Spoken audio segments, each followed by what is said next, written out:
All right, we should be live. If you are in the chat, let me know. But welcome back to the show. Welcome back to the shenanigans. If you were here last time, we talked about AI and GTA and how all of that was going to play in, and we discussed a lot of different things, but that was like the main topic, like AI, Chat GPT, the future of gaming, the future of social media, and how AI was going to play into all of that. And, we had a grand old time. Now, here's the deal. There was a particular clip that I wanted to play at that time, and I couldn't find that clip. Well, I found the clip. What up, Pyro? We back, bro. We made it through the weekend. We didn't get bombed by Iran, luckily enough. I can't say the same for Israel, but we're here. So, yeah, like I said, I was looking for that clip and I couldn't find it. And I remember I said it on stream. I was like, man, as soon as I get off stream, I'm gonna find that clip. And that's exactly what happened.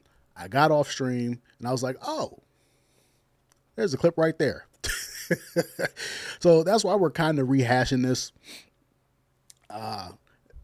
Is it? Is it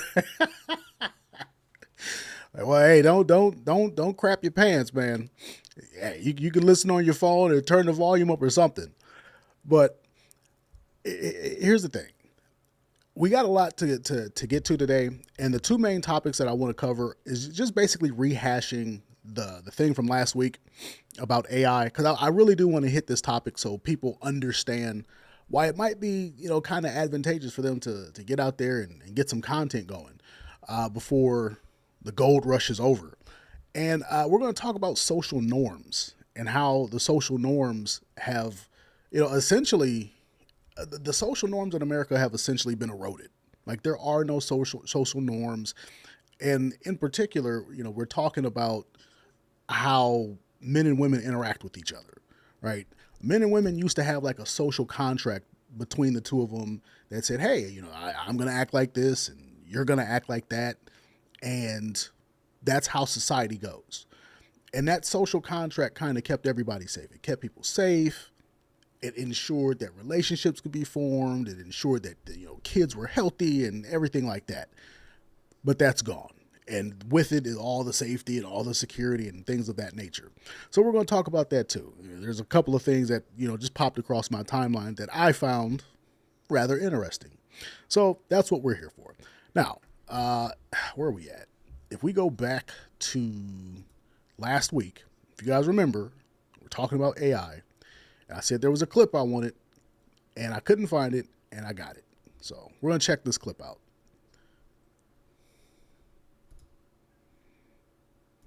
Here's what I'm gonna need.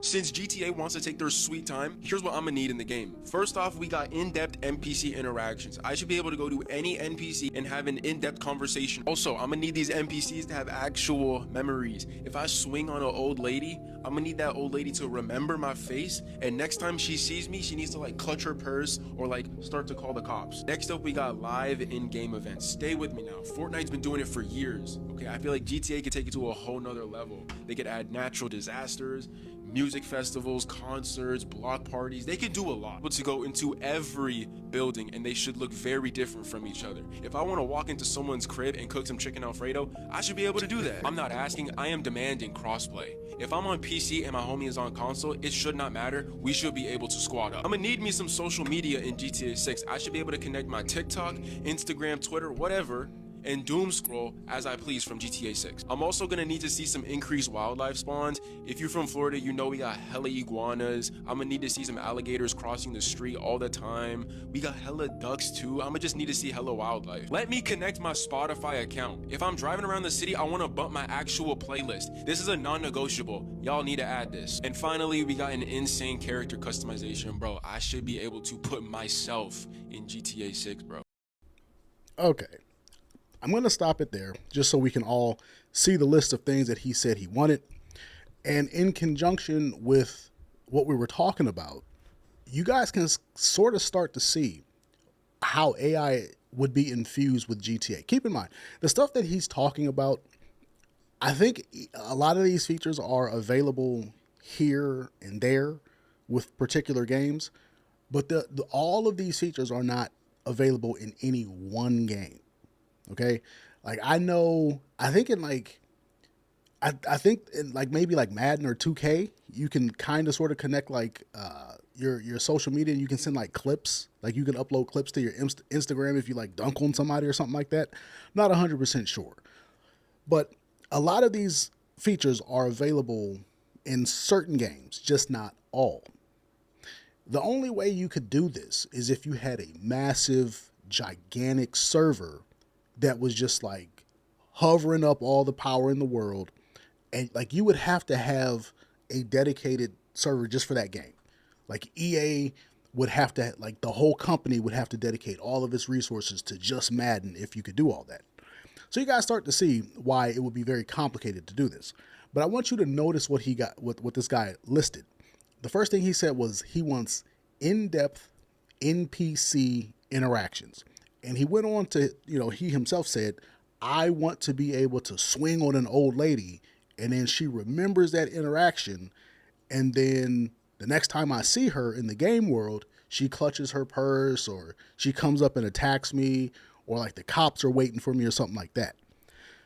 Now, I didn't play GTA 5 past all of the updates. It came out in like 2013. So I don't know what they may have updated it with. I know there's some small semblance of that, but at the same time, it's not to that extent, right? Yeah, we were talking about the girls with the Tourette's thing. Yeah, I promise you, we are going to get to the Tourette's thing. That's actually on the list. We're going to get to that. I just want to clear this thing up first. But you guys see how we have this thing where if you're going to do this, if you're going to have these dynamic player characters, you're going to have these dynamic NPCs, you can sort of start to see why you would need massive amounts of AI. Like we already have chatbots, but at the same time, in order to put this in the game, and I do believe this game is taking place in Florida, so they're going to try to make it somewhat realistic. You would need chatbots to train on people to, have individual personalities, and you would need those chatbots to have the ability to remember things.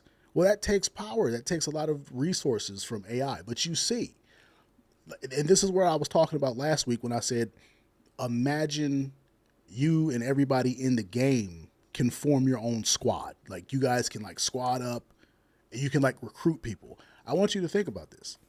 What if you're in the game and you can recruit somebody to be in your gang or your criminal organization? And think about if it was like a really in-depth procedure. Because we've always done this. I think you could do that in GTA San Andreas. Like you could go recruit people. Like you would just go do things to earn the gang's trust. And then you can just, squad up. Like, all right, we're going to go on a ride. We're going to go on a mission. Well, what if you had to like build people from the ground up, right? Is that the NPC work is going to have to be AI? Yes, it's going to have to be AI. And it's going to be an always online game. So like you have to think about if you're Phantom. And I talked about this last week. If you're Phantom and you have your own squad of like Dominicans, because Phantom is from the Dominican Republic. He's a Dominican guy. So think about all the Dominicans in New York and they're squadding up with Phantom. And, he has his AI crew, his AI gang that he's built. But then he also has these other people who are always online. Somebody like Phantom can turn his channel on Twitch or TikTok or whatever, wherever he's streaming, and he can do a stream.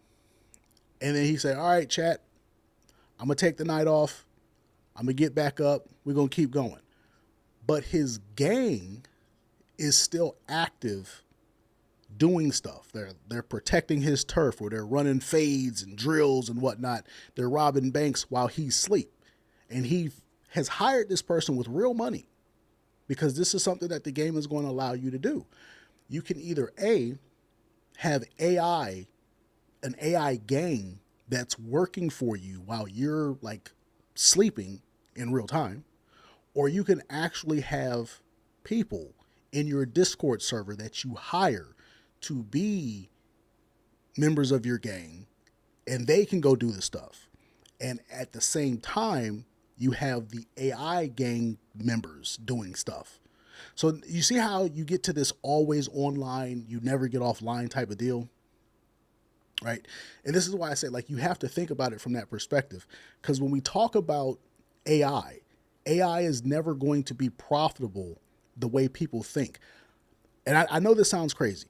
So for those who just don't know how money works, you got to understand when we're talking about AI, if we build an AI and we ask it a bunch of questions and we say, how do we cure cancer? And we put in all this cancer research data. If that AI actually gives us the answer, like, oh, this is how you cure it. You mix this with that and you spin this and you turn it up to this temperature and you bake it at 4,700 degrees. If it actually spits out an answer, do you actually think that those people who own the AI are going to say, oh, okay, let's go cure all these people? No, there's no money in the cure. There's money in treating the disease. They have to turn a profit. So they're going to be like, okay, cool. We can stay healthy forever, but you slaves, you're going to die.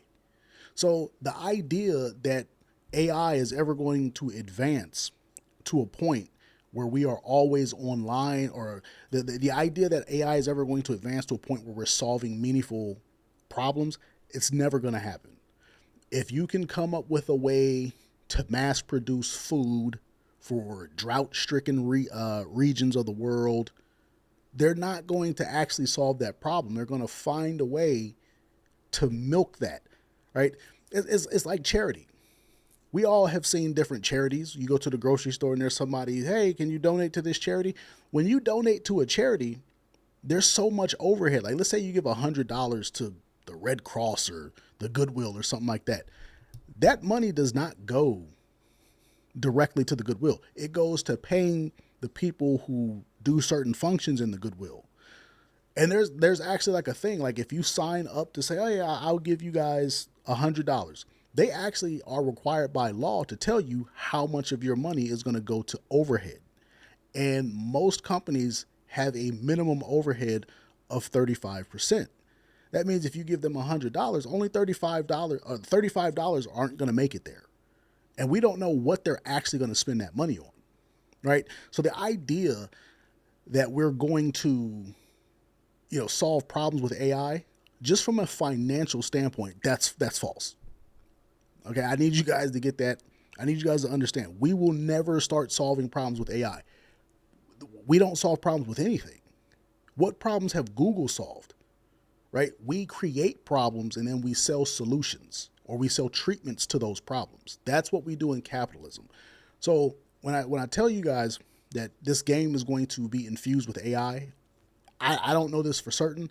I just see that this is one of the only ways for them to recoup their money, right? They have to expand into the fourth dimension, which is time, and they got to start sucking up people's time, and they got to keep people locked into the game, because they're not going to be able to solve financial crises, and they're not going to be able to solve the quandaries of the universe. So they just got to kind of do like the Matrix. Okay, I'm going to just plug you guys in and we'll go from there, right? Shout out to Andrew Tate in the Matrix. He said, no. He said, hell no. There has never been money to be made. Yeah, there has to be money to be made. So you guys can start to see how fast this all falls apart. Okay, so next on the list, he said NPCs with actual memories. Once again, that's more AI. This is the whole gang recruitment. This is the whole, you need a spy. Like, there might be missions where you have to get somebody who's a spy and stuff like that. And you got to build somebody up who has enough, confidence in you. So you got to do certain things with this person. So it's like, oh, hey, I need a captain of my gang. I need a lieutenant or something. So you got to go to this guy's family reunion. You got to go to his sister's wedding and stuff like that. It needs to be like real in-game events that will take real time. and then they'll remember all this stuff that you did. That's more AI. That's all going to be, and like I said, AI is very labor intensive. It's very resource intensive.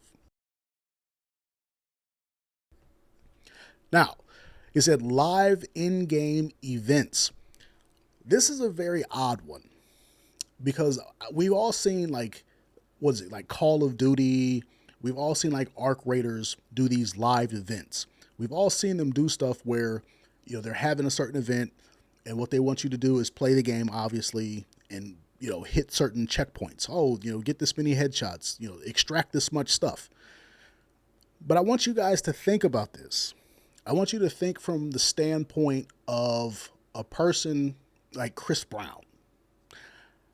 I don't know if Chris Brown like just chin checked another girl, if he just like uppercutted some girl recently. I don't know, but I was on TikTok earlier and they were like, I hate Chris Brown. So I don't know, maybe he did something, or maybe some chick just, had a flashback of Chris Brown suplexing somebody. But if you're a person like Chris Brown, if you are a star that is in trouble and people want to support you, but they can't do it like publicly, imagine having an event, like a concert of some sort in GTA 6, in the GTA 6 world. Imagine having some sort of meet and greet or something like that. Like Trey Songz. I haven't heard from Trey Songz in a very long time. I think he got in trouble for like beating somebody up and, keeping some chick hostage, and he peed on some chick. I don't know what he did, but I haven't heard about this guy in a very long time. Now, the point of the matter is, imagine you're like a not so popular artist, your popularity is waning, but there's like a way for you to do a concert in the game, right? And people can buy tickets to the concert. Like, let's say there's a concert hall in, GTA world, and people buy a ticket to it. They enter the event, and all of a sudden it takes them to like your actual factual concert, and they can stream it through the game, through their TV or whatever, right? You said they're still mad about Chris Brown because of that round, bro. They're not letting that Rihanna fight go. I know he's had another incident with a woman since then. Like I think he had one recently, as recent as last year, but it was like it was different context. But every time he gets into that, they bring up Rihanna, and even she's not tripping on it like that. So I don't know. The point of the matter is, let's say you're Chris Brown, let's say you're Trey Songz, let's say you're anybody, you're any artist. If you have the money, and they'll probably make the artist pay, they'll say, hey, everybody who's on the Grand Theft Auto servers can go to your concert. And since it's a digital world, they can book multiple people. So you can have Chris Brown over here booking time at this GTA World concert place, and you can have, Limp Bizkit or, Linkin Park or whatever, rock and roll band, right? You can have any number of artists pay to do an event in the game. And then everybody who's on the servers at that time can pay actual money. They can swipe their card or use GTA bucks or whatever to go to this concert. And somehow or another, it's going to translate to real money. Think about that. We're not talking about just a live event for the game itself. We're talking about a meta live event. Like there's an actual person in the real world doing an event, and they're broadcasting it exclusively in GTA. I want you to really think about that, because I talked about this last time. If you have a movie, think about having a movie that gets released in GTA world, in the GTA theater. Like I know it sounds stupid, but the real theater is dead. Excuse me. The real theater is dead. Like nobody is going to see the next release of whatever great movie. That's not what people do anymore. Like once the Avengers came out in 2018, what was it, Endgame, Infinity Wars, whatever. Once that happened, theaters died. So now everything is on Netflix. So you'll have a really great movie that people want to see. They don't want to go to the theater. They'll watch it on Netflix. Okay.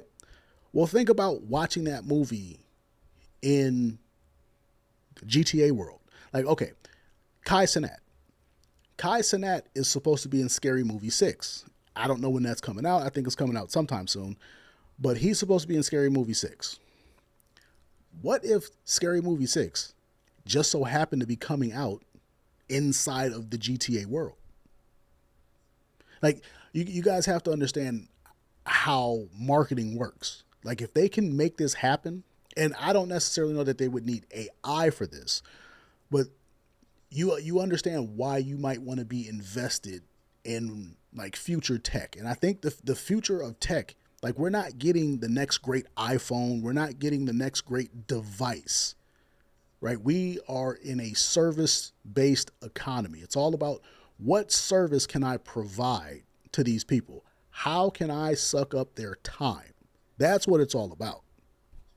It's true. People don't want to go to the theater with a bunch of random and expensive. They don't want to be there with a bunch of randoms because people's kids just act stupid. You know, they don't want to go there with the kids screaming and acting dumb. The food is way too expensive. Like, it's just like, I'll enjoy it from my house. I pay rent for a reason. So if they can do something in this game, all of a sudden we got a new service.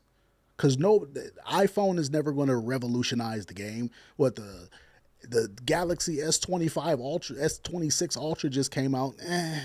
There's no revolutionary features. There's no revolutions happening in tech, even AI. Like, it's reaching a plateau. So it's all about service. How can we suck up your time? And this is why I say, if you're a content creator, or if you're thinking about getting into content, time is the new commodity. Can you build an audience? Can you take up time? Can you get people to watch you? Can you get people to join in on your reindeer games, so to speak? And if people can do live events, and there's some sort of way those live events can be monetized in the game, all of a sudden we got one. We got a financial hurricane blowing in. Next, it said they want to be able to go into every building. Now, obviously, I don't know video game coding and things like that, but typically you can't go into every single building, but they want to be able to go into every single building and do something. Now, this sounds stupid. It does sound stupid. However, that's until you think about the monetary application. Think about going into every building and there's workers in every building and you can do something in every building. Think about walking into a random building and saying, hey, can I apply for a job here? And it's like an advertising firm or something like that. And there's a fully built out advertising firm in that building. Now, keep in mind, back in the day, you would have to have somebody think out how to make this work. Well, what would an advertising simulator look like? Well, you got GTA now, or you got AI now, and AI is not the most graphically intense thing. So the AI can just say, "Oh, this is what this is what a advertising simulator would look like." You would have something like somebody walks into a law firm. Oh, I want to be a lawyer here. And they would have like a lawyer simulator. This would all be run on an AI server, right? This is why I'm telling you, I believe that GTA could be the game that does, and it's going to be like the first not the first, but it's going to be one of the biggest always online. It's like EVE Online. Everything I'm telling you, this happens in EVE Online. This stuff happens in EVE Online, and that requires like almost no AI. But they have a super robust community of people who just simply do this. And one thing I will tell you, AI is going to reach the EVE Online servers. I promise you, EVE Online they're going to infuse AI some way, somehow. And that's what I'm saying. There's a lot of money to potentially be made, if not from the AI itself, then from being in that game, right? It says, is it facts? Because I use my device until they stop working. Yeah. I'm not upgrade. When it stops working, that's when I'll upgrade it. Like, Apple ain't getting my money like that. But you guys can kind of start to see, if you can go into every building, that means there's an activity for every conceivable building. And what ends up happening is if you have AI say, oh, this is a car dealership, this is how a car dealership runs, this is, the kind of knowledge you would need. You could literally have, because I don't know if you guys, are on Steam. I don't know if you guys are on PlayStation. I'm on PlayStation. There's all these simulators. Like there's a hole digging simulator. There's literally a game on PlayStation, like in the store, said that's called a game about digging a hole. They didn't even give it a title. It's just, hey, just dig a hole. Like that's all it is.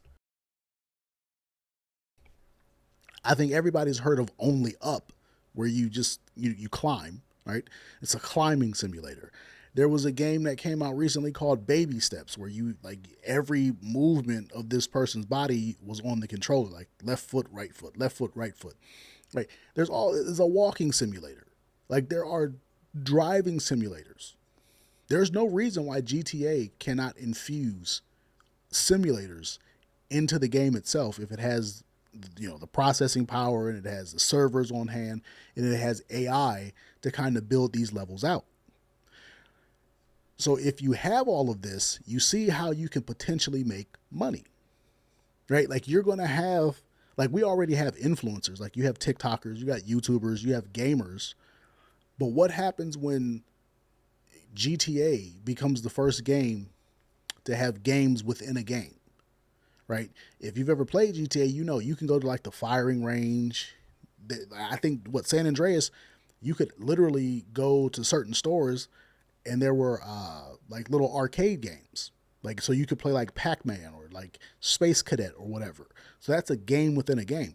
What happens when GTA 6 takes that a step further and there's a game within a game within a game? Like you have a AAA title within a AAA title, right? Just like that, you can see how people like Kai Cenat, the creators like RDC, they're going to be filthy rich. These people are going to be extremely rich because they already have really big audiences. This is why I say you might want to consider making content because of this. The rich are going to get fantastically richer if this happens. Now, I don't know that it will happen, but I don't see why it wouldn't, because like I said, these people have to make, they have to make some sort of return on the investment for AI, because the AI bubble is about to burst. Now, this guy said crossplay. Crossplay is pretty basic. I didn't know that they didn't have crossplay.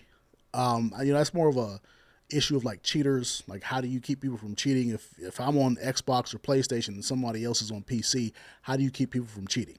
I don't really know, but I do believe crossplay will probably be there.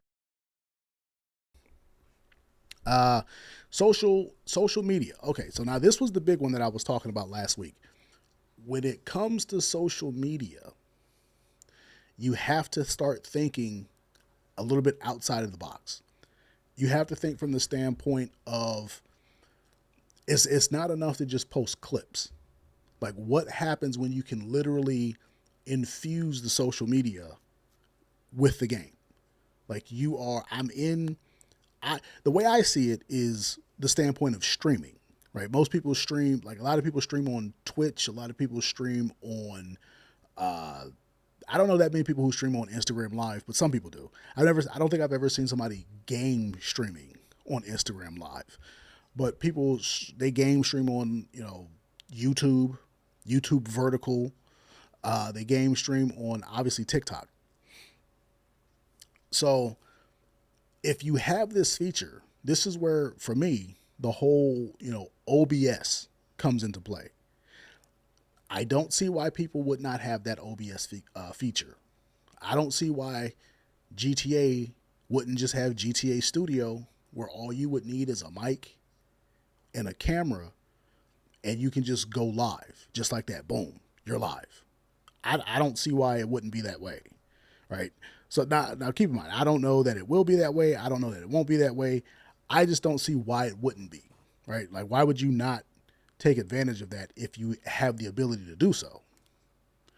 So the way I see this happening is that OBS is either going to give a license to GTA, or they'll just make their own thing and GTA won't matter anymore.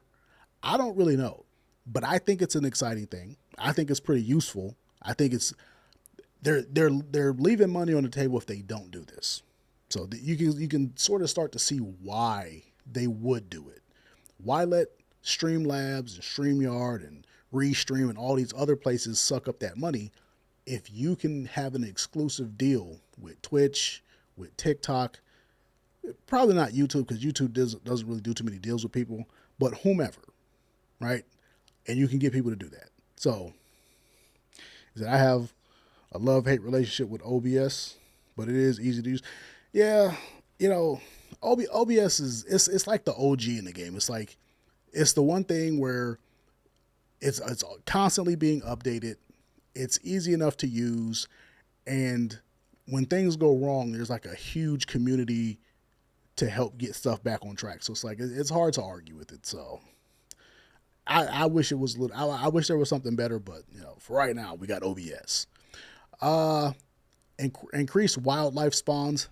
The wildlife spawns aren't really all that meaningful. I think the more meaningful thing would be if you had like car accidents, fires, emergency services going on in random places, right? And once again, that's more of an AI function, not really too high order, but you guys are starting to get it. Connect my Spotify. He wants to be able to play music in the game. Now, I showed you guys last week that Apple is working on a feature that would allow you to play full-length songs within TikTok.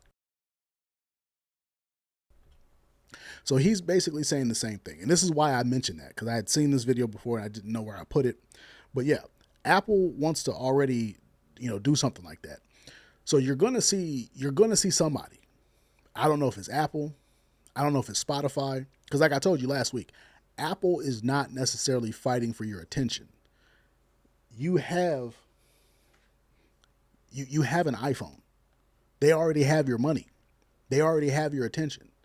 So now it's just a question of, can we sell you this service? Because just because you have an iPhone doesn't mean you have Apple Music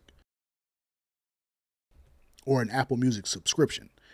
There's a lot of people who have iPhone and they have Spotify. So the only people Apple's in competition with in that regard is going to be Spotify. Now Spotify is in a very unique position because they have all the licensing for like everything. Because there's certain stuff that's on Spotify that's not on Apple Music. Like you can get certain mixtapes that are on Spotify, but they're not on Apple Music. So the point of the matter is, if that starts to happen, like obviously Apple's going to win.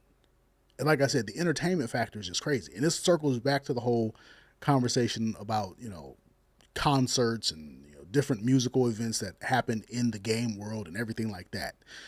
And once again, this is all going to be predicated on the use of AI, which I think is going to be there. And I say you need to start making some content.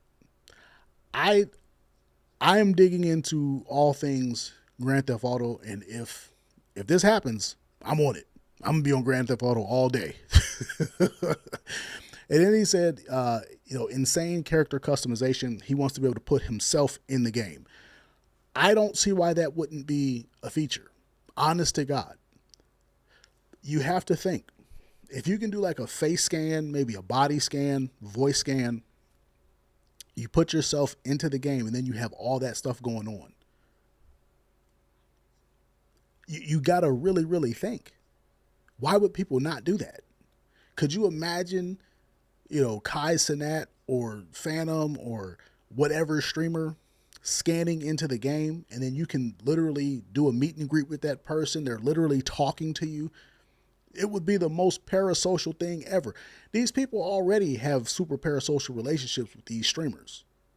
If you can scan into the game and you're an actual character, and you can be like, oh, I got robbed by XYZ streamer, and you can like clip that and put it on your social media. Oh, Jake Paul just robbed me. Like, bro, like that's a meaningful feature. Now, I don't know how much that's going to necessarily require of AI, but you just got to kind of think like, now, I think that's going to cause a lot of problems because all of a sudden, you know, people are going to be doing wild stuff. If all this happens, people will be doing wild stuff. But you could do meet and greets. Imagine doing meet and greets with your friends or with your streamers, the people who stream with you. If you got 5,000 people who want to stream with you and it's all these people loaded up on the server and it's like, oh, it's this person, that's going to be a thing. Right. And that's how people are going to make a lot of money with these Discord servers and, hey, yeah, you can join my gang, for money. So it's just something to keep in mind, as the release of GTA 6 comes up. AI is going to be the backbone of all of this. Now, the other thing I said with AI was how much money it takes to actually do this. It takes a phenomenal amount of money to actually run through this. He said, yeah, like he said, they had it in 2K. Like Pyro was like, oh yeah, they got it in 2K.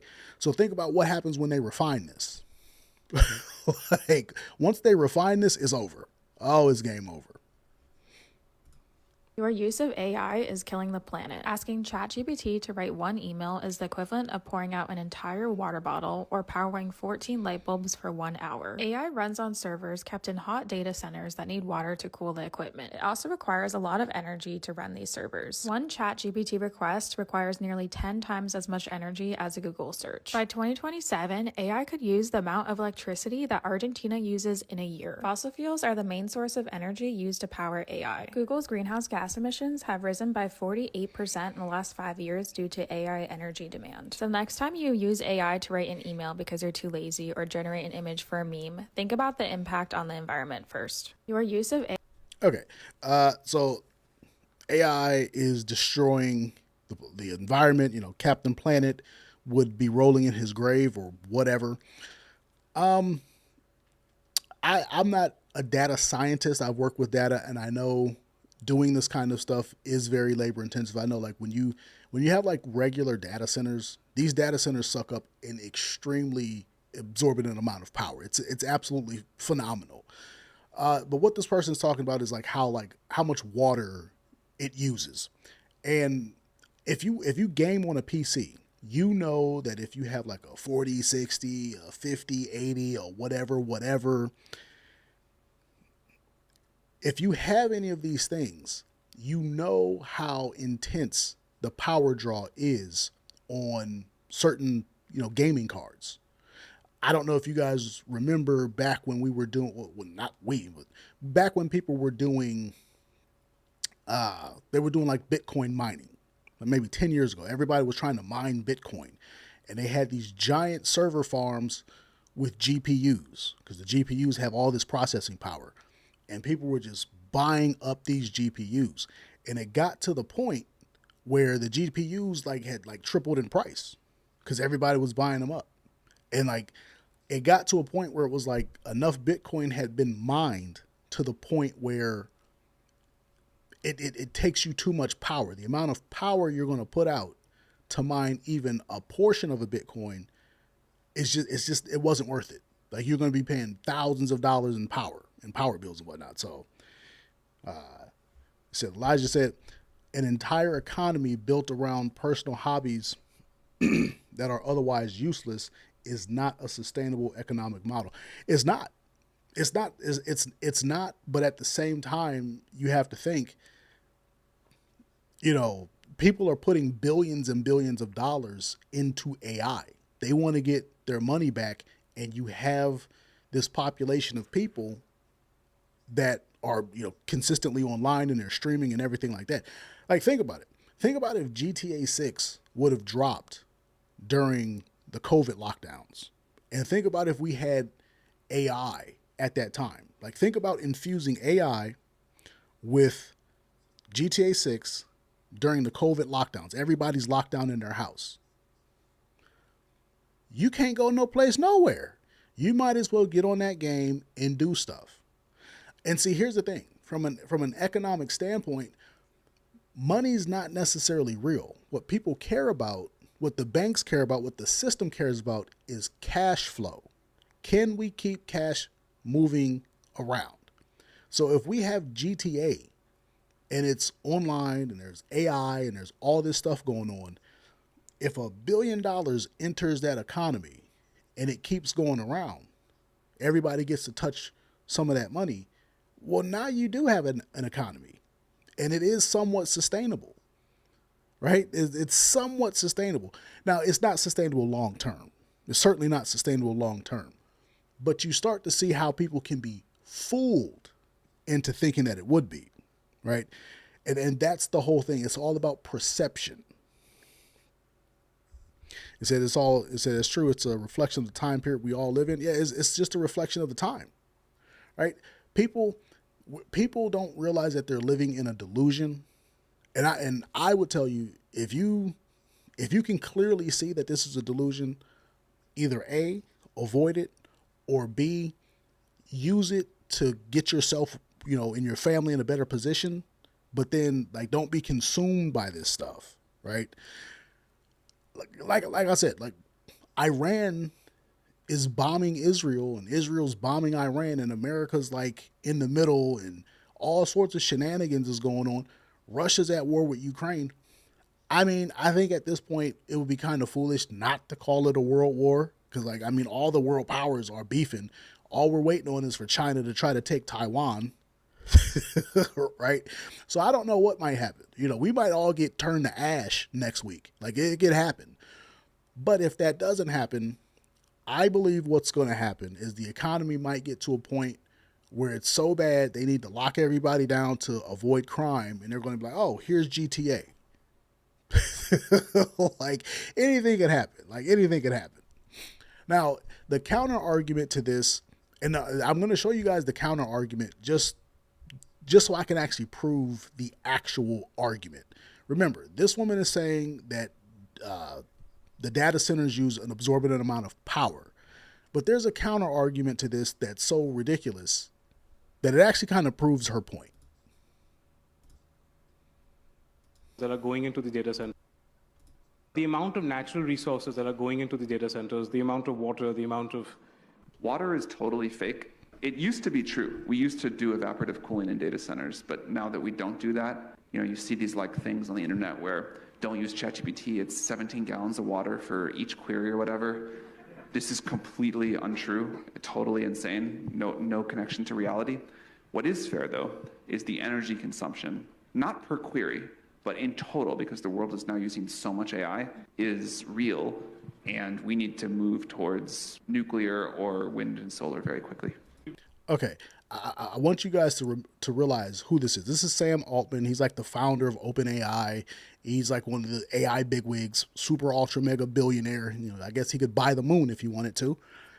But the Indian gentleman, he said, we're spending a lot of money on AI cooling and it uses a ton of water. And then Sam Altman said, oh, that's not true. The water thing isn't true. Like we used to do evaporative cooling, but that's not what it is. And he doesn't say what they use now. And I'm here to tell you that every data center uses evaporative cooling. They all pump water through these data centers. And my mother used to say, if you can't dazzle them with brilliance, you baffle them with bullcrap, right? That's what he's trying to do. He's using a lot of words to try to make his point, but he didn't actually say, oh, we actually use immersion cooling, where you dump the whole, you dump the whole unit in water and then it just cools off faster. It's like, no. So he's trying to sound like there's an alternative. There's no alternative. So we're definitely using the water. We had Bill Gates last year, and I asked him this question. At that time, apparently, we calculated that there were 10 iPhone worth of battery would go for every ChatGPT query.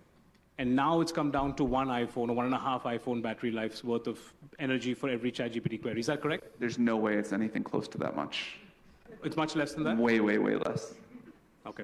But his theory was that the AIs will learn from human evolution to be more efficient in how much energy they consume. One of the things that is always unfair in this comparison is people talk about how much energy it takes to train an AI model relative to how much it costs a human to do one inference query. But it also takes a lot of energy to train a human. It takes like 20 years of life. and all of the food you eat during that time before you get smart. And not only that, it took like the very widespread evolution of the 100 billion people that have ever lived and learned not to get eaten by predators and learned how to like figure out science and whatever to produce you, and then you took whatever you took. So the fair comparison is if you ask ChatGPT a question, how much energy does it take once its model is trained to answer that question versus a human? And probably AI has already caught up on an energy efficiency basis measured that way. Okay, so you guys hear what this guy is doing. He's dodging the question, and it kind of proves the other person's point about how much power and how much energy is actually and how much water is actually used by AI. And this is the reason why AI will never be, it's never going to be beneficial from a financial standpoint on a large scale for the people who invested in it. Like, he's not even answering the questions. He's saying, well, yeah, I mean, you got to think, how much money does it cost to, train a human over a 20-year period of time? And the reason that that's not a fair comparison is because you kind of have to think. Everybody on the planet who has a smartphone has access to AI, and they can do as many queries as they want every day. You got kids in high school, they don't do anything. This AI. How do I, they're supposed to do a book report on Catcher in the Rye, AI. They're supposed to do a math test, AI. So everybody has the ability to do a lot with AI at an infinite scale. So it doesn't really match up. But people, they don't quite understand. Like, he's using a model of, well, I mean, think about how much it takes to do for one person to do. Yeah, but one person can do 1,000 times that. One person can consume 1,000 times the amount of energy using AI that 100 people would normally do going to like college or something. So you kind of see where he doesn't want to tell you how energy intensive AI really is. And the reason he doesn't want to say that is because if he said, oh, this is how much energy it's going to cost to like actually power and blah, blah, blah, blah, blah, and refine it and get it to the point where it's more efficient, the financial expenditure, he's just dancing around. Yeah, he's just dancing around. The financial expenditure on that is astronomical, which is why I tell you, AI is never going to be profitable for the people who build it, for the people who invest in it, none of that. So they have to find a way to get their money back. The only readily available way is sweat equity, human capital. They need to plug people into the matrix. They need to get Kai Cenat out there. They need to get XYZ streamer out there, and they need to build that person up with burnt peanut, right? They need to get a burnt peanut who's going to go out there and get 100,000 people to watch him play a game. And then they need to infuse that game with AI and then get people to spend money.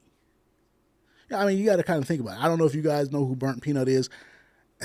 I'm on the fence. It's like, I don't want to be a hater, but it's just not my speed. But the guy's a streamer. He plays Arc Raiders. If you watch him on YouTube, he'll have like 100,000 people watching him. If you watch him on Twitch, he'll have like 50, 60,000. You got to think, if this guy's a rock star like that, it doesn't take a whole lot of guessing to think that, oh, if we can get him to play Grand Theft Auto 6 and we can infuse Grand Theft Auto 6 with all these AI features, we can make a lot of money, right? We can make a whole lot of money because then people would have to consistently pay to play the game. That's how they get the money back, right? So you see how this gets convoluted in a very short amount of time. He said, yep, scarcity or perceived scarcity creates perceived value. And now that AI is abundant and common, it's nowhere near as perceived of high value as it was when it was a novelty. Yeah, that's true. When it was a novelty, everybody was like, oh man, this is awesome. But now we know that there's limits. When we start talking about AI, we now know the limits of AI. And in theory, AI can do all this wonderful stuff. But the cost to build it, maintain it, operate it, train it, all of that, it prevents us from ever being able to do anything meaningful. It's just like, I don't know if you guys were here earlier when I was saying, it's just like with cancer. If you ask AI how to cure cancer, assuming AI has the data and can actually give you an answer, if you go cure cancer, you go broke. Right? So the people who run AI, they're never going to use it for anything because they have to pay their shareholders back. I don't know if you guys know, but people are talking about investing trillions, or they're talking about investing hundreds of billions, and they already have. But what's been promised to them is trillions. So these people are investing $1 billion here, $7 billion there, $5 billion here, $10 billion there. And the people who are investing are like, okay, well, what's the return on this investment? And people like Sam Altman are like, oh, you're going to have it's going to be trillions. It's going to be they're selling it like it's going to be the next oil. Like, oh, this is as good as oil. You're going to make trillions off of this. And it's like, what? You're definitely not. But people, you guys got to understand, the people who invest in things, they're not necessarily that smart. They just have a lot of money to invest. So if you're thinking about, picking up GTA 6, if you're thinking about getting into AI, I would watch the collision of AI and gaming, because I personally believe that there's going to be some infusion of AI in gaming, because that's the only real way. If you guys were here for the last stream, I was talking about the fourth dimension, and from the fourth dimensional standpoint, you have to understand that time is the only real commodity now. How can we suck up everybody's time and make money off of their time at massive scale? So that's going to be that. Now, the other reason that we all came here is because if you were here last week, I gave you a sneak peek on this. These ladies over here. Before we get to this, I don't know if you guys know what the BAFTAs are. I don't know what the BAFTAs are. I think it's like the British American Film something or other. It's some acting thing. Okay, it's some acting thing, and they were doing an award show. And what ended up happening is the guy Delroy Lindo, you probably don't know who he is. If you watch Sinners, he's the tall, old black guy in Sinners. And Michael B. Jordan, obviously the main star of Sinners. They were giving some sort of award at the BAFTAs. And this guy was in the crowd and he yelled out the N-word. Now, I do want to be fair. Apparently, this guy had done all kinds of stuff that night. And apparently he has these tics. He has Tourette's. And apparently Tourette's occurs on a spectrum. So there's like light Tourette, there's like Tourette's light and like Tourette's ultra. And he's more closer to the ultra side. So he sees a black guy, he yells the N-word. He sees a gay guy and he drops a gay slur. He sees a fat person, he calls him fatty. I guess that was happening the whole night, and they edited everything else out except the N-word. I'm not going to get into it. It's not that big of a deal. That's not why we're here. We are here for people like this. Right now. We are getting this out of the way right now. Fuck you, bitch. Tics are not picked up from words you have in your vocabulary or even words that are just in your head that you're thinking about. Hello, my name is Rachel Orkeet and I have Tourette syndrome and I have coprolalia and echolalia, and I'm going to teach you about what those two things are today. I understand, fuck you, bitch, that not everyone knows what that is, but I ask that you keep an open mind and that you leave room for nuance in this discussion because it is so incredibly important. My opinion, in short, about what just happened at BAFTAs, fuck you, bitch. All parties involved deserve sympathy. I feel incredibly bad for Michael Jordan and Delroy Lindo for being subjected to that word, and I also feel incredibly bad for John Davidson for taking the word, as I know how mentally debilitating it is to have coprolalia. BAFTA should be held accountable for not editing the tic out. Approximately 10% of people, fuck you, with Tourette's have coprolalia. Well, what is coprolalia? Coprolalia, fuck you, bitch, describes fuck off, the obscene and inappropriate tics that you may hear a person with Tourette's have. Fuck you. Tics are entirely involuntary. They cannot be controlled no matter what. That is what the neurological disorder is. Echolalia, wow, is the repetition of a word or phrase that you may see or hear, and you only have to hear it once to gain it as a tic, which explains why you don't have to have the word in your vocabulary in order to have it as a tic. After my onset of Tourette syndrome, fuck you, bitch, I did not leave my house for about 2 years. I was so incredibly depressed and socially isolated, wow, that I tried to choke myself out with a belt. I think I was 16. To have coprolalia is incredibly mentally debilitating, and many people with Tourette's who have coprolalia end their lives because of it. I've always said that I would never ever blame another person if they felt uncomfortable. I'm going to just pause this for fair use purposes. I didn't know she was going to yap this long. But I might use this as my new intro. Just I didn't know it was this hilarious. I didn't watch it all the way through. Comfortable because I ticked a slur that offended them. Fuck you, bitch. I have never voluntarily said a slur in my life, not even in my childhood. I was not raised that way. I was raised the exact opposite. Just like I can't control, fuck you, my neurological disorder, you can't control your discomfort in that situation. And that is why I understand.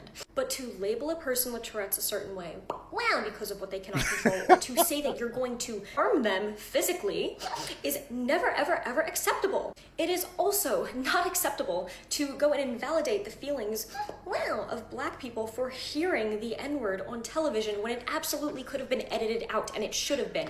BAFTA needs to be held accountable.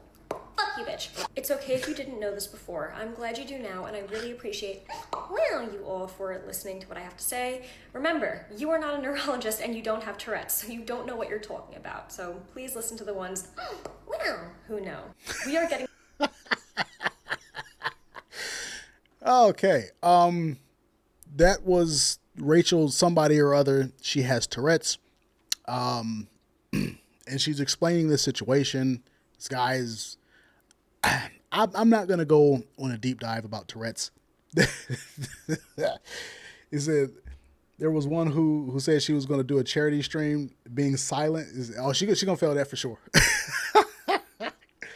So you see what this woman is talking about. I don't care about it one way or the other. It's this weird thing where the left is kind of eating itself. Like, you know, the guy got up there, he said his tics, and people wanted to beat him up. Like, there were people literally talking about, I'll beat that guy up. And then there's people, you know, calling him all sorts of horrible names and things like that. It's a whole thing.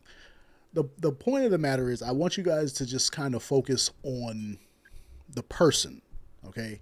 So this person, I would say, is an objectively good-looking woman, and it just so happens that she has Tourette's. Now, there's nothing wrong with that. There's nothing wrong with that. But all of this stuff occurs on the spectrum. And we're going to see how bad this actually gets.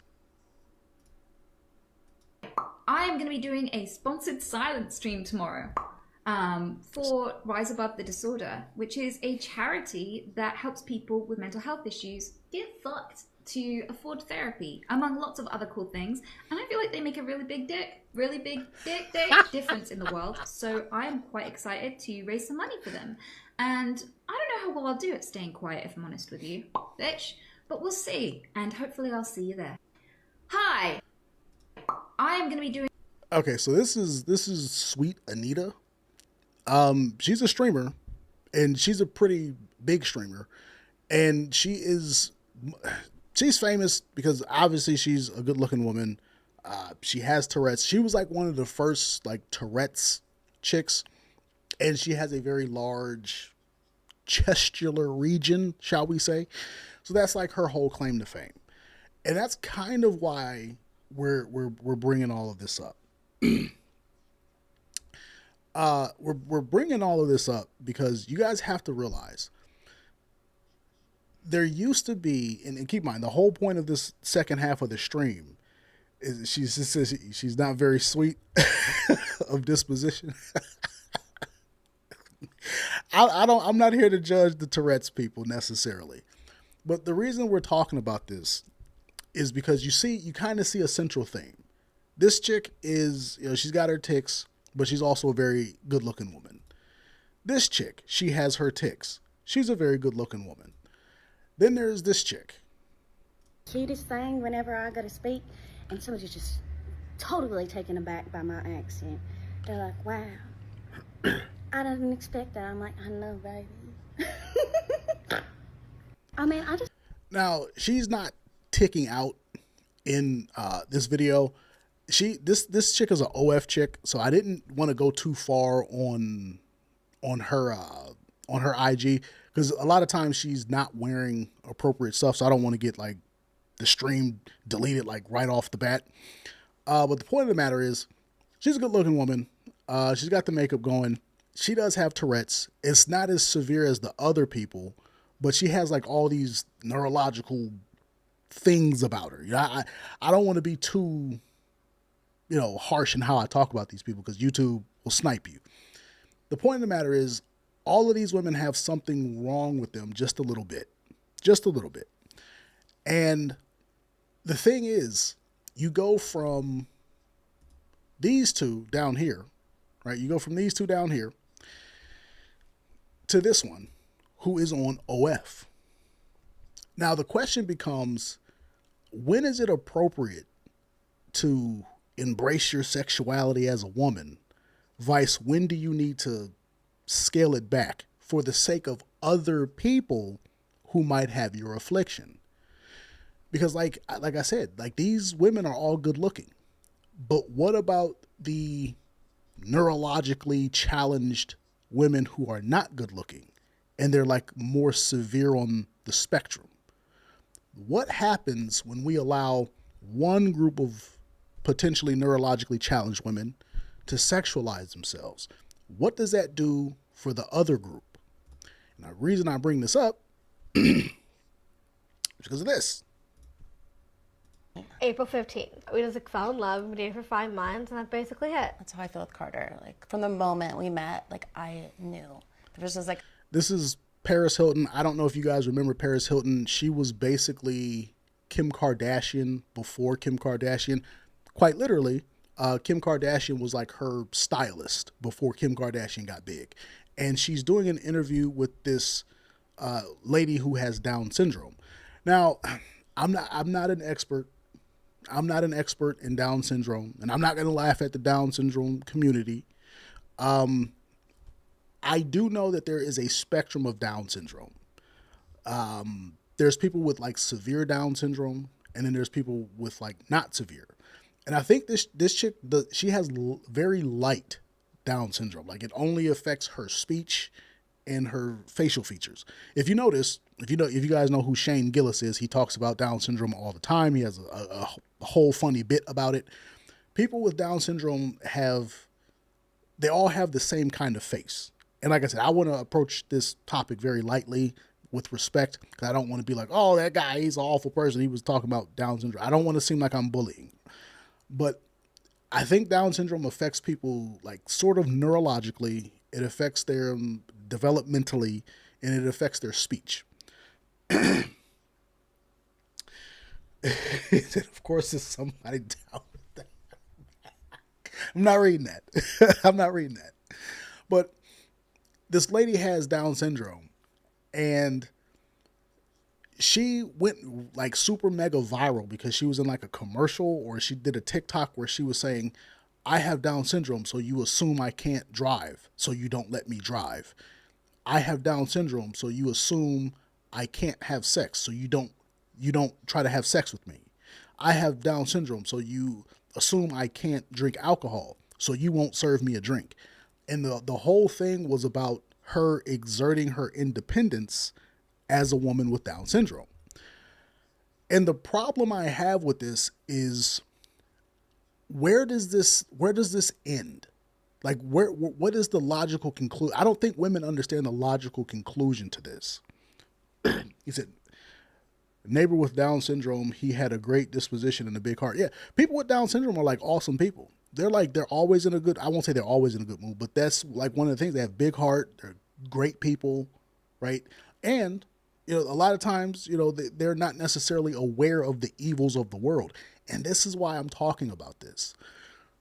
Because while this woman might be high functioning and she's able to drive and she's able to date, apparently, because she's talking about getting married. I'm gonna let her finish. Something special about him. I was like, If you could pick a theme song for me, what would it be? Sia, Unstoppable. Ooh. I love that song. I think it's just about like Same. confident, just being strong, and just being a badass girl. I love our little question little bags. bag. When did you guys meet? April 15th. We just like fell in love. We dated for So she's talking about dating this guy. I don't know who the guy is, and I don't know if he has Down syndrome as well, or if he's just like a normal guy. But the question becomes, let's just assume that the guy is like normal. You know, I don't know how people with Down syndrome have, what, 23 chromosomes? I don't know what the normal amount is. I don't know. Let's just say he's neurologically normal. He doesn't have Down syndrome. Do you guys start to see almost immediately like why this could be problematic, where it's not so much we let the Down syndrome person date, but we publicize it. We say, oh, people with Down syndrome can date. And you put the one girl with Down syndrome who like can function and she looks normal and yada, yada, yada, so on and so forth. You put her out there as a symbol of Down syndrome independence. And you say, she's dating. Do you guys not see like how fast this turns into something it shouldn't be? Like how fast do you think the bad guys, the people who don't respect social norms, the people who don't respect the social agreement in a society, how fast do you think these people are going to pounce on the people who are on the farther end of the spectrum, and they can't necessarily understand what's going on? Because yes, she might be more close to normal in air quotes. She might be more close to like, neurologically normal, but that's not the case for everybody with Down syndrome. That's not the case for every girl. So do you guys start to see how we open the door for women with Down syndrome to get abused? Like that door swings open super fast and the wolves just pour in like, oh, I know what I'm going to do. Right. And there's so many different examples of this. Where is this at? Oh, there is a girl who is putting on a Down syndrome filter. So what is the rule with that? Yeah, you gotta go no. Yeah, I don't think you can have sex with a Down syndrome person. No sex, but you can admire him. No, wait a minute. The body's still a baby. Hold on, he's onto something. Admiring them would not involve any intellectual manipulation at all, and their body is of age. And there's no intellectual connection between you two. You're not exploring her thoughts. You're not talking to her. There's another one. Look at him acting like he just found No. What are the chances? Does she say that she's neurodivergent? Oh, fuck. I'm not real. I'm an AI character and do not have Down syndrome. Son, you've been checking out AI retards? No, I think that's artificial unintelligence. There is a girl. okay. So you see what these guys, Pyro said, you can't do that with normal people either because they have their weaknesses. They have their weaknesses too. So this is a bad idea. Well, that's what I'm saying. That's the whole point. And so you see these guys are talking about this person who uses a Down syndrome AI filter. Like they're putting on a filter somehow to make it look like they have Down syndrome. Now, people have always done this thing where, like, when I say people, I'm almost exclusively women. Women will come out there and they will pretend to be something to get attention. And the attention they almost always want is sexual attention, right? We see this in the gaming community. When you look at the old school anime community and the cosplay community, it used to just be sweaty, nerdy dudes who couldn't get no girls. And the only women who were in that community were overweight, not that attractive, bad hygiene, like they kind of fit. And then all of a sudden, cooler and cooler guys started coming to the anime community, the gaming community, tall guys, guys who do push-ups, guys who work out, And it kind of got diverse from the masculine standpoint. And then women started saying, oh, there's hot guys over there. I can go over there and get attention. So women have always done this. But for some strange reason, women are now pretending to have autism. This is why I started with the people with Tourette's. Because not all of these women have Tourette's. A lot of these people have these tics because they're just chronically online. And if you guys remember like 2017, 2018, all of this neurodivergent, all of this neuro this and neuro that, that's when all of that stuff kind of blew up, like right before the lockdowns. And then the lockdowns happen. People are always online. The lockdowns clear. And by 2022, all of a sudden, everybody's got autism. Everybody's got these weird tics. There's girls with AI Down syndrome filters. Everybody has Tourette's now. Like, where did this come from? So this is what I'm talking about. Like, in society, it used to be that the special needs community was protected. Like, you protect these people and you keep a close eye on them and you don't let people prey on them. But it's the women who kick the door open for the wolf by trying to sexualize themselves in that area. I'm not saying we don't let the Down syndrome girl date if she's got all of her faculties, other than like a slight facial thing and a slight, vocal thing. If she's got all of her faculties, okay, fine, but that shouldn't, I personally think that should not be promoted because of what he said. Yep. Autism maxing. That's what it is.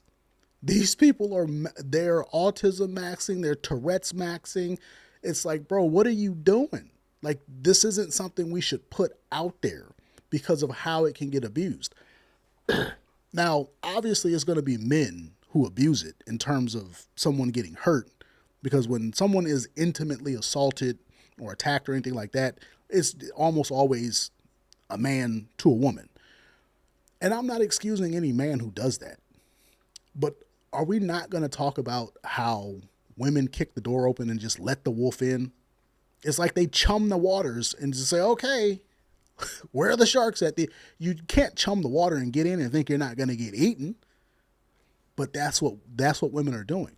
So when you start to see this kind of stuff, you start to see why it could potentially be a problem, right? So like I said, you got this woman and she's autism maxing and somehow it's getting her attention.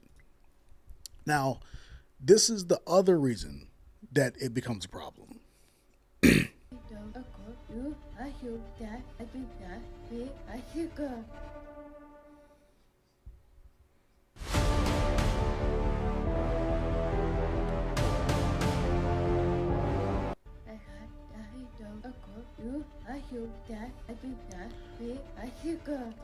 Okay, so she says, I have Down syndrome. Of course you assume I can't be a gym girl. Now, here's the problem with this. Do we see how this girl is dressed? Of course we do. But do you see how she's talking? Do you hear how she's talking? Keep in mind, I'm not bullying. I promise you I'm not bullying. I want to bring awareness to this issue.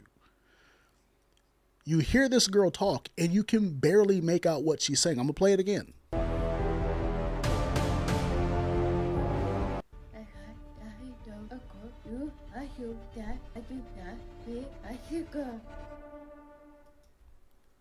Can you guys make out what she's saying? I can't understand what she's saying. Thank God for subtitles. Now keep in mind, I understand that Down syndrome doesn't necessarily make you mentally deficient, but it can affect you neurologically. So yeah, okay, it affects her speech. The point of is that they did like 20 million cuts. Exactly. We don't know what this person actually sounds like. We don't know how far it actually goes. But somebody, I would assume, is putting this person out there to, put herself on display like this. And it's like, come on, man. Like, I don't want to limit people. But when we start talking about protecting society, protection always works from the bottom up. We say, who are the most vulnerable? And it's always going to be like babies, old people, crippled people, mentally unfit people. Then it's women. Then it's like young, stupid men. Like you see how there's a hierarchy. And what happens is women do this thing. Women do this weird thing where they want to be protected while at the same time they want to introduce every condition that is going to be destructive to them and society. Because you guys have to understand. I can't understand what she's saying either. Like I'm going to play this just for the people.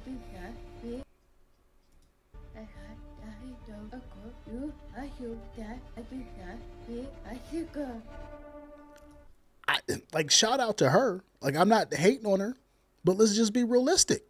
You can't understand. Do you guys get what I'm saying? Like, I'm almost 100% certain that it's only men watching me. If that's the case, then we all know. If this was our younger sister, if this was our younger cousin or niece, something like that, we would all be thinking the same thing. Like, yo, you can't be dressing like that. And if she did dress like that because she has all her mental faculties and she just sounds different, you would be on guard of every man who looked at her. But they got this chick out here.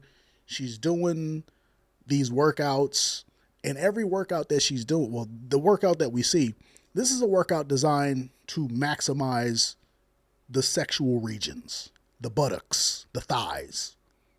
And you see what she's already wearing. So very quickly, you guys can see how we are allowing a woman with Down syndrome to potentially sexualize herself, and we don't know what part of the spectrum she's on. But in a proper society, this person is pulled aside and said, hey, this is inappropriate. It's inappropriate for you to dress like this because of the people who have your affliction but don't have your capability. But what women do is women say, no, she should be able to live a normal life. And they make it all about them. What they do is they say, if I was this woman, I would want to do X, Y, and Z. And they have no way to conceptualize the fact that just because this woman can handle herself to some degree doesn't mean that you're not essentially turning on a feeding light for all the predators out there. Like, this woman can barely talk. What are we doing? Is that even if it's my homie sister, I would say, yeah, I would say, nah, you're not supposed to post that online. Definitely going to talk to her guardian. Yeah. It's like, it's an ugly conversation. It's a difficult conversation, but you guys see how fast women start tearing apart the social agreements, because you got to think, if it was a man doing all of this, like if you found out it was a man that was enticing her to post like this and dress like this, people would lose their mind. But because it seems as though she's doing it of her own free will, we don't have the same apprehension, right? We don't have the same apprehension. Now, the reason that I bring this up, the reason that I bring all of this up is because, like I said, I've been saying it the whole time. Everything happens on a spectrum. You can be at one end of the spectrum. Someone else can be at the other end of the spectrum. The spectrum matters. I want to show you guys this video. And like this, the chick that I'm about to show you, she's 18. But I want you to think to yourself, does this person look like an adult? Trust me, I am fully aware of that fact. Let me restart it. I know I look younger than I am. Trust me, I am fully aware of that fact. Yesterday, my mom, my sister, and I were at the store, and The cashier was chatting up my sister. She was like, "Oh, sweetie, how old are you?" And my sister goes, "I'm 4." And then the cashier goes, "How old is your sister?" And Macy goes, "She's 18." And then she's like, the cashier's like, "No, your other sister." And then my sister's like, "What other sister?" And then I'm like, "I'm 18." And then the cashier was like, she like short-circuited. She looked at my mom and she was like, and then my mom was like, "Yes, she's 18." The cashier, she was just bewildered. She like could not believe it. And maybe it's because of the age gap and like that played a role too, but like she was shocked. And I don't put it past people because obviously I do not look like I'm 18. I don't think I look like I'm 10 or anything either, but you know what I'm trying to say.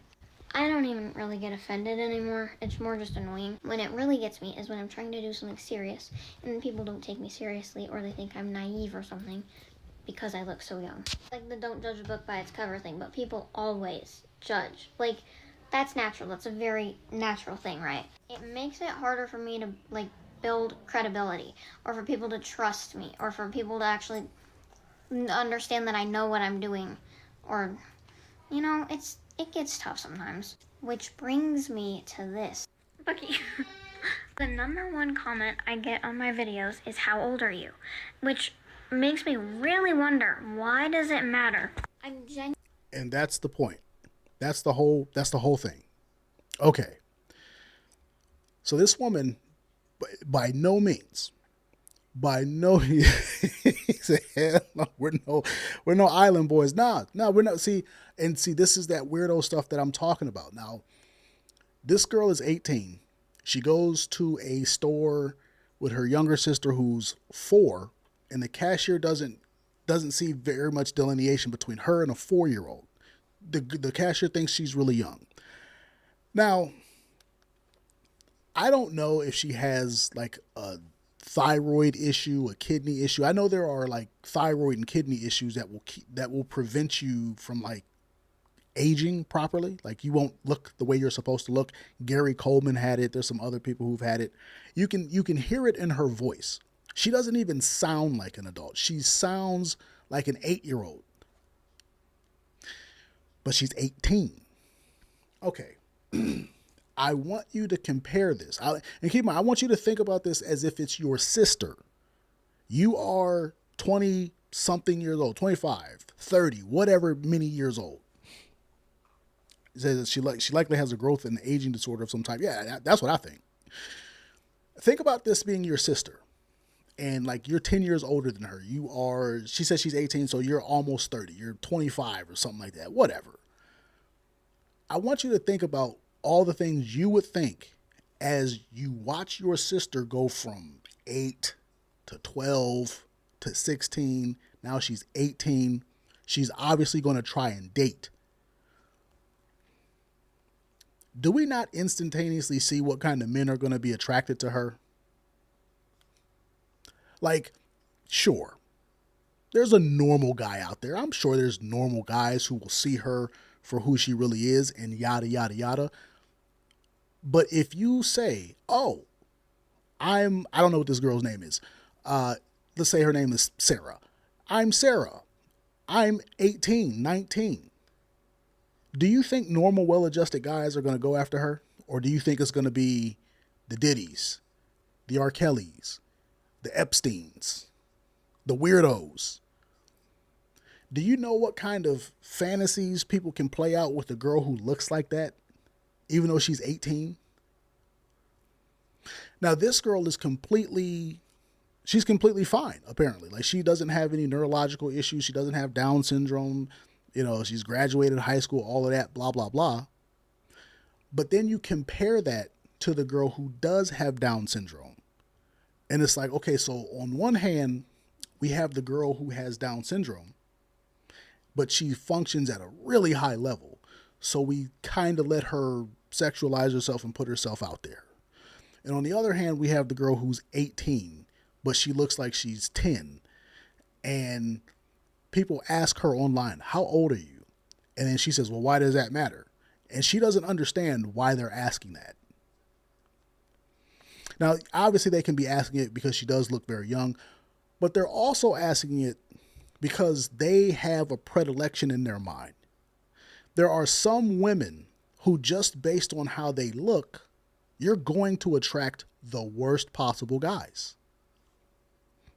This is one of those women. I'm not saying she's doing anything wrong. I'm simply saying you look short, you look small, you sound like you're 10, and you look like you're 10. You look really young. You're going to attract bad guys. So do you see how in a particular community, let's say she lives in a small community, do you see how like everybody who knows this girl, who might know her theoretical older brother, let's say that would be you, do you see how everybody would have a vested interest in like looking out for her, protecting her, making sure that, you know, the people who are around her are not like scumbags, right? It just only makes sense. Is it that dude will have costumes?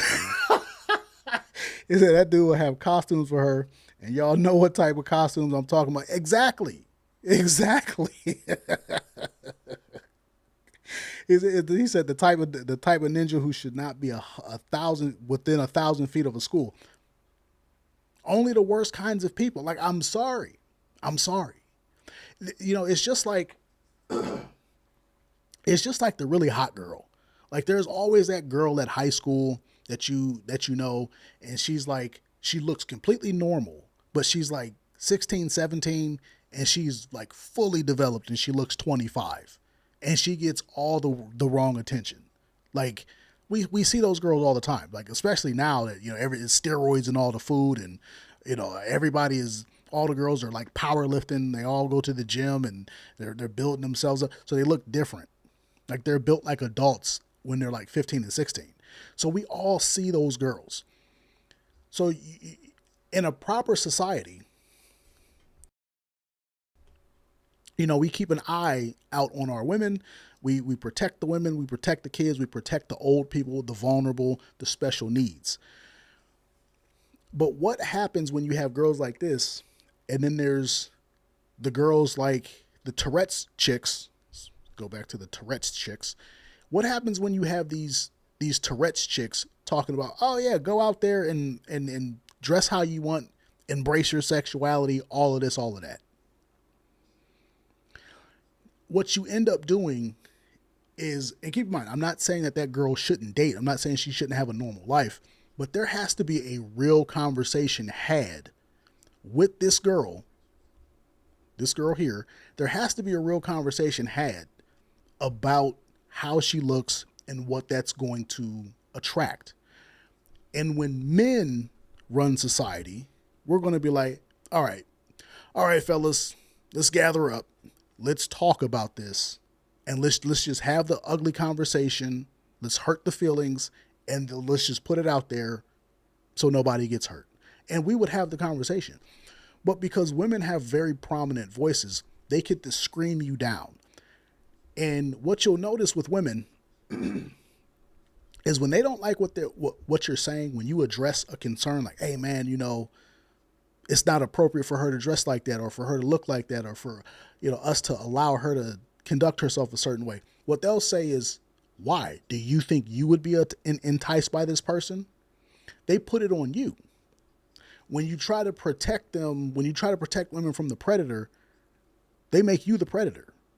All of a sudden, you're the person, you're the pervert. I'm trying to protect you, but now I'm the pervert. So what happens is they shame men into being quiet.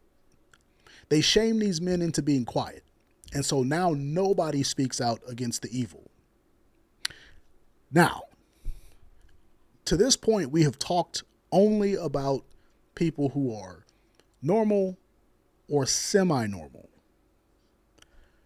What happens when we have a person who is not normal, but we've allowed all the semi-normal and normal women to sexualize women with abnormalities? Yeah. Why are you looking? That's the first thing they say. Well, why are you looking at them like that? I got a video about that, as a matter of fact. But this is why we're doing it. Go to the Dairy Queen. Who are you going to the Dairy Queen with? Is she gonna pick you up? Yes, yes. Are you They're so excited? on the way. Was that the best surprise ever? Yes. Izzy just sent a text asking if Jordan wanted to go to the Dairy Queen. Let's go to the Dairy Queen. So exciting. Oh, let's go to the Dairy Queen. Okay, you gotta tell Izzy to hurry up. Hurry up. Let's go to the Dairy Queen. Yay. Let's go. What? I want to go to the Dairy Queen. Who are you going to the Dairy Queen with? Is she gonna? Okay, so we can all see what's going on here. We got a young girl. I do believe her name is Jordan, potentially. And she's excited to go to Dairy Queen. Now, shout out to Miss Jordan, her mom, and Dairy Queen. Do I need to even say anything at this point? Like, at this point, I shouldn't really have to explain anything. I want you guys to, once again, just think. Let's say you are living in a particular neighborhood and you happen to know Miss Jordan. She seems to be someplace on the spectrum. And we've already talked about the spectrum. There's like the more normal end and there's the more abnormal end. Miss Jordan seems to be on the more abnormal end. So let's just say you happen to know this girl. You grow up in her neighborhood. She's your neighbor, or maybe she's your sister. She's your sister. She's your niece. She's your cousin. She's your somebody. You know her some way, somehow. But at the same time, you know Jordan. You know this girl over here who looks like a 10-year-old, but she's 18. You know this girl over here who wears the Down syndrome filter. You know the actual Down syndrome girl, or the girl with Down syndrome, and she's dating. And you know all of these women who have Tourette's and Down syndrome and all of this, and they put themselves out there and they look very beautiful, but there's still some stuff wrong. All of these people go to the same high school or they live in the same neighborhood, and there's Miss Jordan. Do you understand how almost instantaneously the existence and the exertion of those other women's free will puts this young lady in an extreme amount of danger? Because if you're letting all those other girls who seem to have special needs, if you're letting them put themselves out there, it's kind of clear that Miss Jordan probably can't consent to anything and never will be able to. But remember when I said, when we allow some women to exploit their special needs, it opens the door for the wolf. It opens the door for the predator. This is what I'm talking about. How do I protect this young lady while simultaneously letting the women with Tourette's and Down syndrome and all of that, if I let them sexualize themselves, how do I protect Jordan? How do we do it? Realistically, it's almost impossible. Everybody can see that this young girl can't consent to anything, but you have let the wolves know that people like this aren't necessarily off limits, because we can't have the conversation. Because like Pyro said, when you try to have that conversation, they're going to say, well, why are you looking at her like that? Why are you thinking like that? Are you tempted by that? When women are uncomfortable, they put the uncomfortability back on the person making them uncomfortable. They can't think beyond that situation. I'm telling you that it's not appropriate for a woman to dress or act a certain way if there's a certain condition that this woman is in, because ultimately we want to protect Jordan. We want to protect Jordan from the wolf not being me. But because my conversation with this woman is making her upset, it makes her nervous, she says, oh, well, you must be the bad person then. Hey, everybody, he's the bad guy. Freddie G's the bad guy. And it's like, yo, I didn't say I wanted to do nothing. I'm saying that there's men out there. Oh, so what? How do you know? How do you know? How do you know there's guys out there like that? If it takes one to know one, I'm trying to help. It's like, is it, the Pyro said it's impossible. It's impossible. It is 100% impossible. And this is why society ends up falling apart. Because we can't enforce any kind of social norms. Right? We can't enforce any kind of social norms. This chick.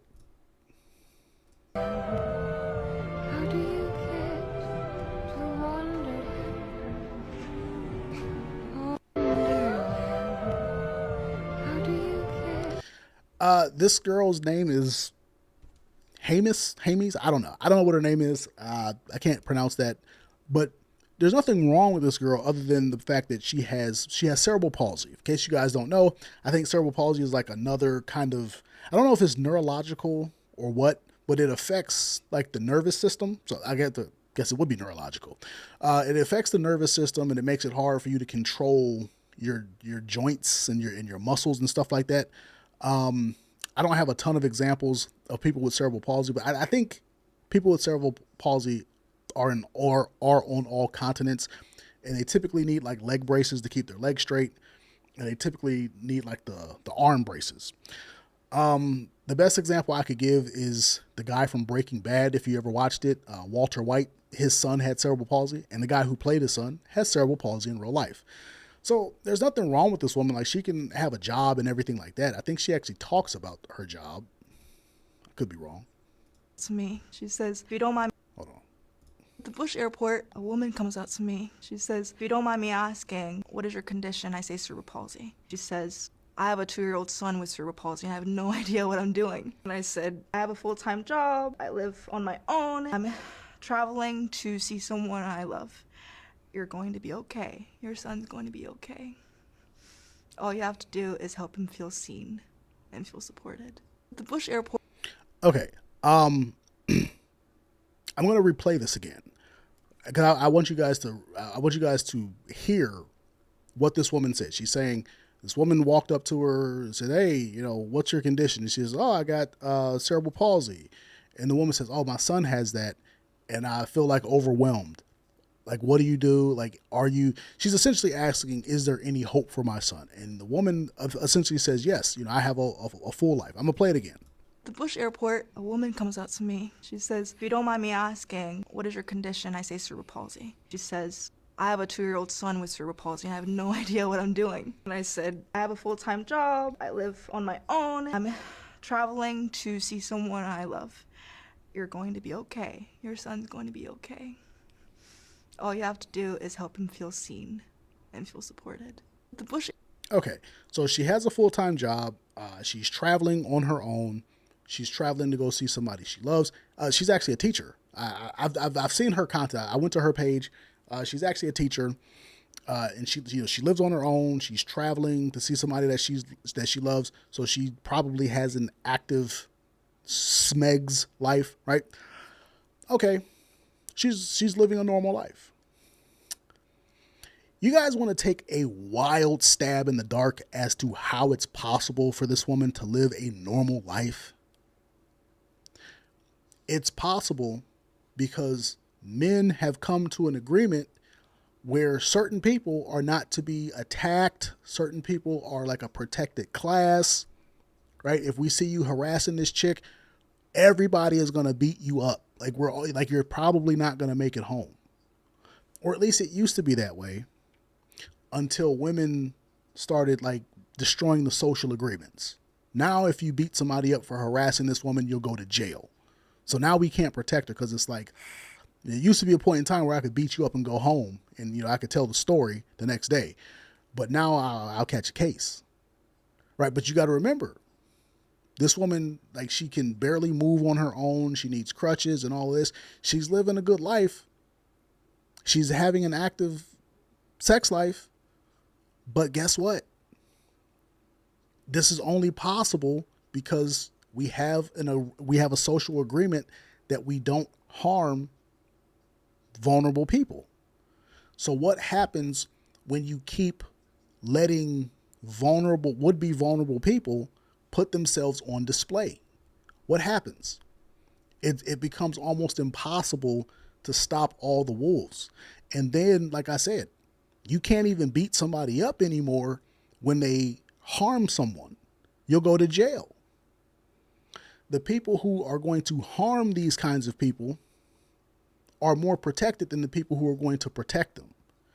And that happens because of women, because you have all these single women who go out there and they have these criminal kids, and these criminal kids do crime, and then the cop pew-pews the kid, gives them a couple holes they weren't born with. The kid doesn't make it through the situation, and then the cops get sued, or the kid breaks into somebody's house and the homeowner takes care of it. So this happens over and over. And what do the women do? They want to sue the person who was upholding the societal norm. And what ends up happening is we live in this society that just dies very slowly, death by 1,000 cuts. And so now we have these kinds of people. You can't protect them because of the societal norms that women destroyed. They were there to ensure that you could have cerebral palsy and live on your own and travel and live in safe cities and things like that. But you see how women not only do women, for the most part, destroy the social norms and destroy the societal agreements that make society safe, but then they turn around and they vote for the things that are going to ensure that we can never get back to that. Right? It's just one big cluster after another. And they blame men for not helping them because men don't want to go to jail or run. Yeah. And then it becomes all of men's fault.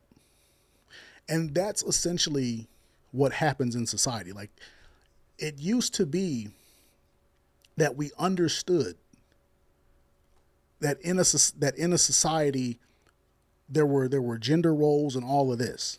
And women just tore up the social agreement. And I have so many different examples of women just destroying society and destroying social agreements to the point where it's like, why do men even want to try? Like, why should we even try at this point? Right? And so the only reason that I show this kind of stuff is because this is actually how it happens. I'm going to show you guys this video of how it actually happens in real time. I was scrolling, right? And all right, so I was scrolling, right? And I seen this video, and I just want y'all to watch this small little clip, right? POV. Your little brother teacher secretly records him in class after he told my mom multiple times the teacher be lying on him. All right, cool, right? So I seen the video, and my first response is, well, first of all, why is the teacher recording him? Because he's not doing nothing based off what I'm seeing. What I'm seeing is an overactive nervous system in a young black boy. He's just sitting in his seat, minding his business, doing what he's doing, right? I want you guys to focus on the overactive nervous system. And of course, these sheep want to get in my comments and say, well, he's not taking notes. Bitch, he's an individual. I get so sick and tired of you sheep who get in people's comment sections trying to program us to behave like a fucking slave. He's a black child. This is exactly why black kids go through what they go through in school, because y'all treat them as if they're like other children. So now we got identity politics and saying, oh, my kid is different. My kid's different and he's black. Who can sit in one spot and not make no motherfucking movements. It's weird. It is weird. It is weird. He's a black boy. They have to move. That is why black boys get labeled the things that they get labeled. He's not doing nothing wrong. He's not bothering nobody. He's not interrupting. Everybody is still doing what the fuck they got going on. The teacher is a control freak. And you better not ever record my child trying to entice me to discipline my child based off of your standard, bitch. So she doesn't want to discipline the kid based off the societal norm, the societal standard, the standard that makes sure everybody in society does well, or as well as can be. She's rejecting the societal norm. That's important. I don't like teachers like that.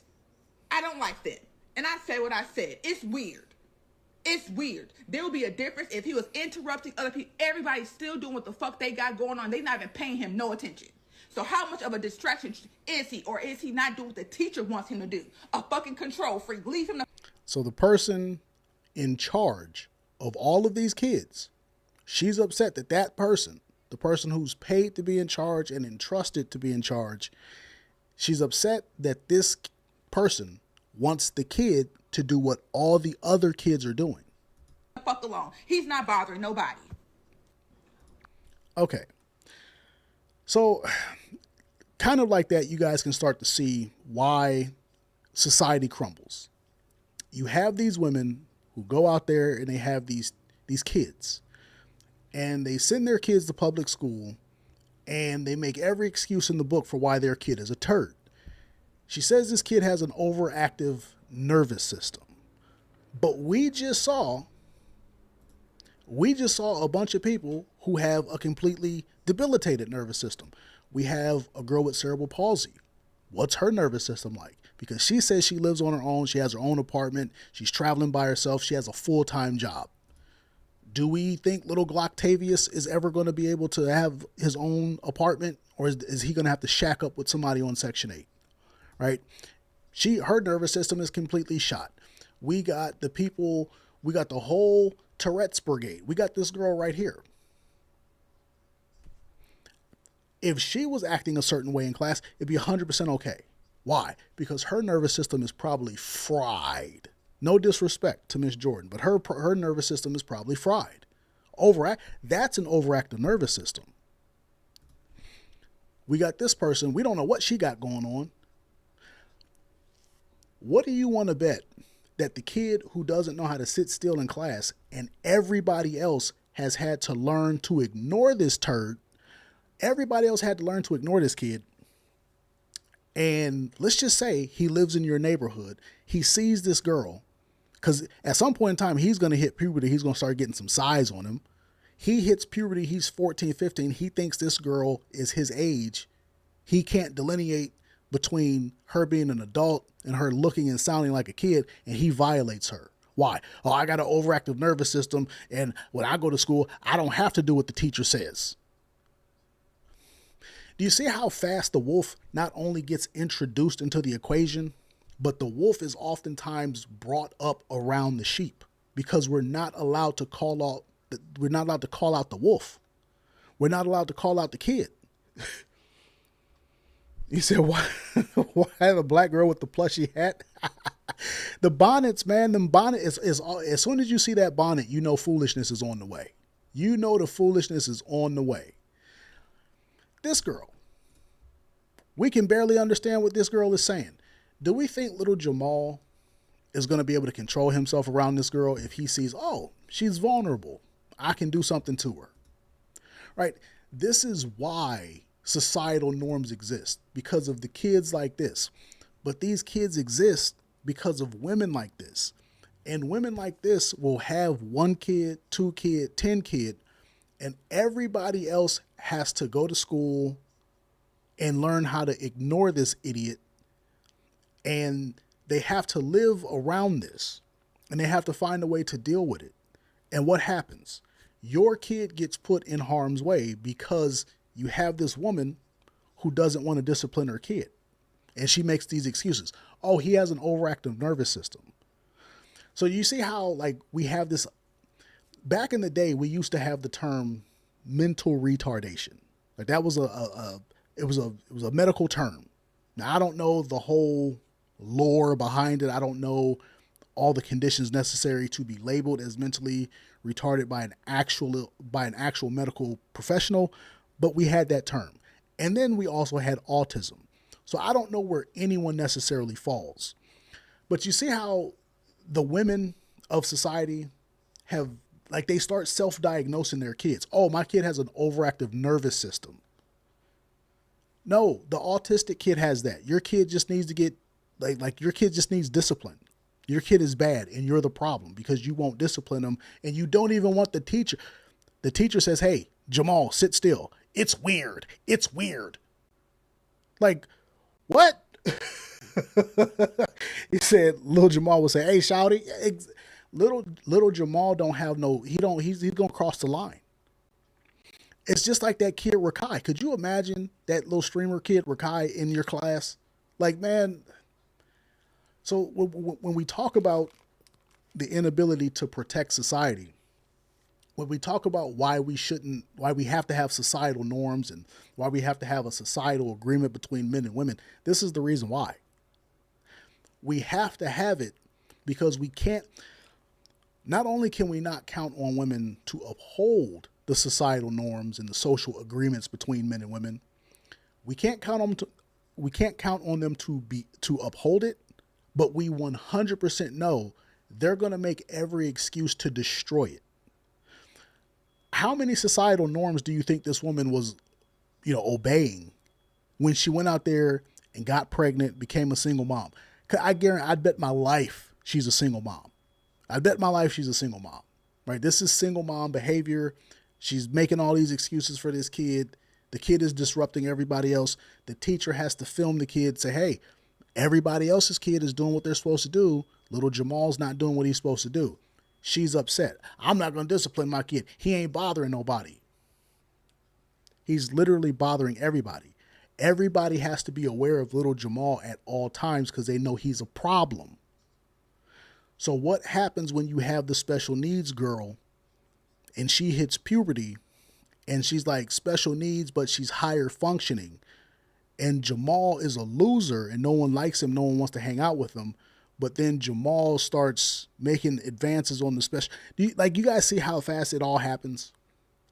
And these are conversations that women don't want to have because it makes them feel uncomfortable. So they'll say, you're the problem. You're looking at things the wrong way. Ah. And then what happens? Little Jamal ends up on the news for intimately assaulting someone because his mom wants to throw the social agreement away. That's how fast it happens. It happens just that fast. So and this is why I just say, we're not going to fix society until you can take women. I hate to say take women's rights away. I don't want to be Mr. Red pill guy, but until we can find a way to control women and take away their ability to destroy the social agreement that keeps society safe, we're all cooked. We're all at the mercy of this. And at the same time, women do everything they can to victimize themselves. There's so many examples. There's so many examples. You can even look at it from a basic dating standpoint. Let me see this. I think what pissed guys off the most was when you asked me the question, what should a woman do on a date? What was your response? Show up. That's it. No, I think it's because you were yelling. Show up. That's it. No. You want to know why? Because these little fucking trolls, these little bridge trolls, okay, that were attacking me. That's right, bridge trolls. I'll tell you why. I think what pissed guys off. So you have this lady, and I don't know what this podcast is, but she's the guy says, oh, well, what should women do on a date? And she was like, show up. All we have to do is show up. You have this society of women who in their mind, there are no societal norms. When it comes to dating, you're supposed to serve me. Everything is supposed to work in my benefit. I'm supposed to have. I show up on the date and you wine me, you dine me, you make me feel good, and I don't owe you sex at the end. I don't owe you nothing at the end, but you're supposed to give to me, right? This is how you get the women who empower the girls with special needs or alleged special needs to go out there and put themselves, girl, you can do anything you want. It's your world. When we can't control something as small as this, where a woman thinks, okay, there's a basic social arrangement between me and a man. I'm going on a date. He's going to pick me up and he's going to pay and all of this. And he's going to open the doors and I'm at least going to say thank you. And I'm going to be good company and I'm not going to be, a bitch the whole time. And I'm going to be in a good mood and right, I'm going to give him a fair chance and I'm not going to talk to 6 other guys. When they don't think that they even have to do that, all I have to do is exist and you have to do everything that's pleasing to me. When they think like this, you can't control them in any other way. because they don't live in the same reality. Now, we've all heard this from the standpoint of the red pill. Like, we've all heard Myron and Andrew Tate and all these people talk about this. But the reason I show all of the special needs stuff is because it's important that you understand where this ultimately goes. It's not just hypergamy. It's not just declining birth rates. It's sky-high crime rates. It's why when you're in your 40s and your mom is in her 70s or whatever, it's why she's not going to be safe. It's why your sister isn't safe, because the person who goes out there and violates somebody gets a second chance rather than us getting a rope and taking them to a tree. It's the reason why your daughter is not safe, because you can't be the protective father. Like, hey, man, you put your hands on my daughter, you got to see me, and I don't play by the rules. The cops are going to protect that person. Why? Because women vote one way. They vote as a block. They only vote for the wrong thing. They only advocate for the wrong thing. They only want the wrong thing. They want society to be both ways. They want it to be phenomenally dangerous while at the same time being completely peaceful for them. And obviously you can't have that. Like, it doesn't work that way. But this is what happens when we give women the power to destroy society with their voice, their choice, their vote. That's exactly what they're going to do. You want proof? It's good. Last week, both of the guys were. I went on 2 first dates last week. Both of the guys were kind, well-adjusted, good jobs, no blatant red flags, and I felt absolutely nothing. Not bad, not amazing, just meh. And that's the worst, because it's easy to identify dates that went really well and dates that you never want to see again. But if it's right smack in the middle, I don't know what to do with right smack in the middle. So I talked to my friends about it. Mistake number 1, I only asked men. I said, how do you decide if a girl gets a second date? One of them goes, whether she's sweet. I said, sweet? I'm trying to see if you can hold my attention. And then my other guy friend goes, no, Grace. The woman is the one who discerns. The guy is the one trying to make an emotional connection. The men are auditioning and the woman is evaluating. I finally asked a female friend, and she said, if you feel even a little curiosity, go on a second date. I'm not really sure about curiosity. Maybe just like a polite neutrality. But how much compatibility can you assess over 2 drinks and an appetizer? And how many chances do you give someone before you just call it? I can't tell if I'm wasting my time. Okay, you guys see what this is all about. Got this woman, she's going on multiple dates at a time, and she is bored. She says, oh, they were both tall and good looking and nice and this and that, but I didn't feel anything. I didn't feel the sparks. I was bored because these men were they were normal. They were good guys. They were stable, boyfriend material, husband material even. And I got bored with safety, security, protection, provision, stability. That bores them. So what they decide is, I'm going to go out with the toxic guy. I'm not gonna go out on a second date with these guys because they're just too good. They'll be there at another time. Now we've all heard this 1,000 times. If you watch any kind of red pill, we know this is what women do. But you have to think about how this manifests itself in the more, political sphere. These women are going to go out there. They're going to do this. They're going to date the wrong guy. They're going to date the right guy. They're going to fumble their chance with that guy. Like, if you guys watch Coach Greg Adams, he'll tell you, by the time a woman is 25, she's met all the potential husbands that she's going to meet that would have actually been good for her. Every love of your life, you've already met that guy and blew it. So these women are going to go out there. They're going to date these guys. They're not going to like these guys. And then they're going to go get pregnant by the wrong guy. And this is how you end up with Keisha. This is how you end up with Keisha and little Jamal. Because she probably had access to decent guys. She didn't want the decent guy. She didn't want the nice guy. She wanted Tyrone, the killer. She wanted King Von and Lil Durk. Right? That's what she wanted. That's what she has. Now she has this hellion that is going to be released onto society. So when we start talking about, like why society is so messed up, I don't want to be Mr. Misogynist, But when we can't get women to agree, hey, you do right by the good man, you date the good man, you avoid the werewolf, you avoid the horrible person. When we can't even get them to do that, why would they even vote the right way? Of course they're going to vote for the most destructive things. This woman wants the dangerous guy, she wants the exciting guy, but she wants that guy to also be like stable, but not stable. She wants Dr. Jekyll and Mr. Hyde. She wants all things at all times. That's just how they are. It's chaos.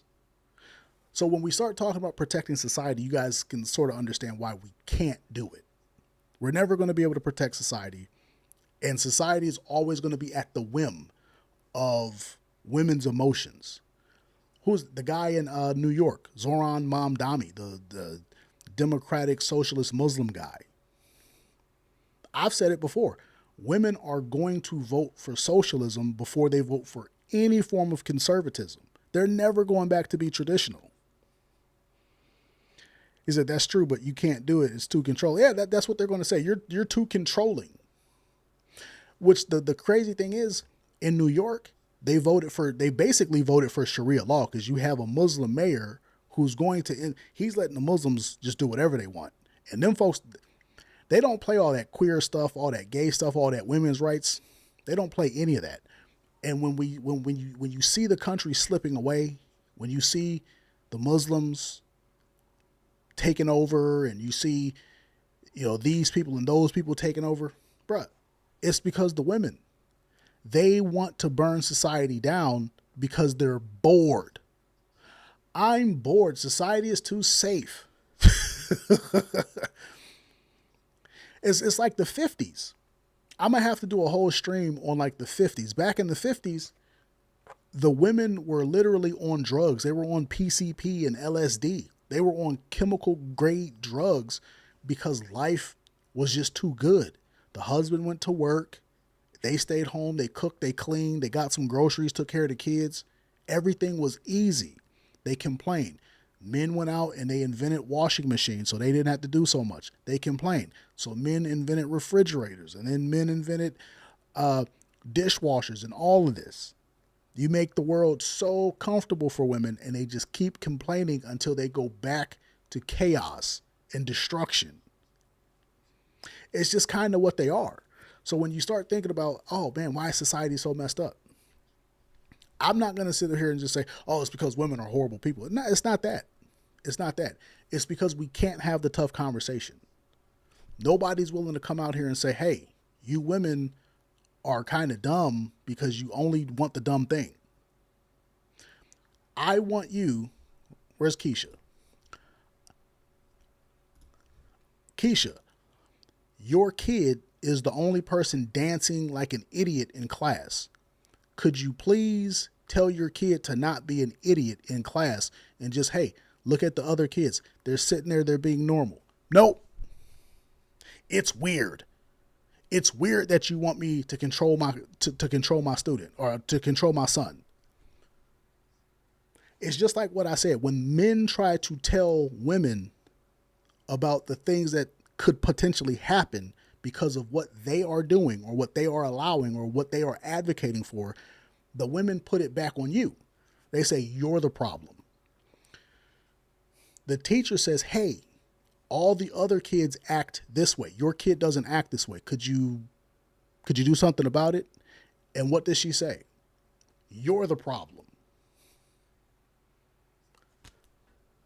How am I the problem when I tell other parents to correct their kids and the other parents do it? But you're the only one different.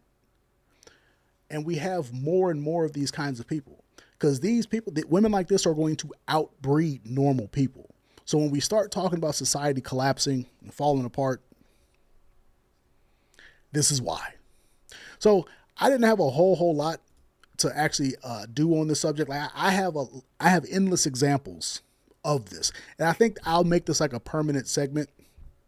Just women, going against societal norms and the social grain and things like that. But I don't want to just keep beating the same topic into the dirt. I'm gonna get out of here because I do have some things that I need to do. Thank you guys for tuning in. I'm gonna try to be as regular as possible. So if I don't get up here tomorrow, what's tomorrow? Wednesday? If I don't get up here tomorrow, I'll definitely be up here Thursday. It takes about a day or so to get the topics ready and to have like a few topics to go through, because that's ultimately what I want to do. I want to do some legal stuff, maybe some sports stuff, some entertainment stuff. So I just wanted to get up here today, clear out the segment from last week and do something a little bit new. But the next time we get up here, I should be no later than Thursday. I want to have like at least 4 or 5 topics to go through. So that's why I probably won't be here tomorrow. So thank you guys for tuning in. It's been a blast. Tune in tomorrow or tune in Thursday. I'll let you know.